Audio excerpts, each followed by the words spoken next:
যে আল্লাহর দেওয়া সম্পদ না হলে আপনি 1 সেকেন্ড না, 1 ন্যানো সেকেন্ড না, 1 মাইক্রো সেকেন্ড চলতে পারেন না। যিনি বলেন আমার আগামী মাস কিভাবে চলবে, আর আপনার 1 সেকেন্ড কিভাবে চলবে আপনি বুঝেন না? যে কার্বন ডাই অক্সাইডটা ছেড়েছেন আর যে অক্সিজেনটা গ্রহণ করবেন, এটা যদি এখন অনুমোদন না হয়, কত টাকা বিল পরিশোধ করেছেন এই অক্সিজেনের জন্য?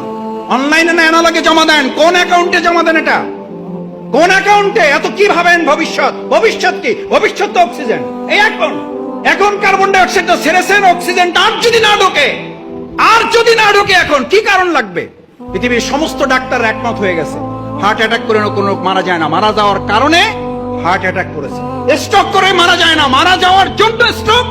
আল্লাহর কাছে জিব্রাইল আমিন না আজরাইল জান কবজ করার ফেরেশতাকে বললেন, আল্লাহ এমন দায়িত্ব দিয়েছেন, লোকেরা তো আমার সেই পরিমাণ গালাগালি করবে যে এই লোকটার জন্য আমরা মারা যাইতেছি।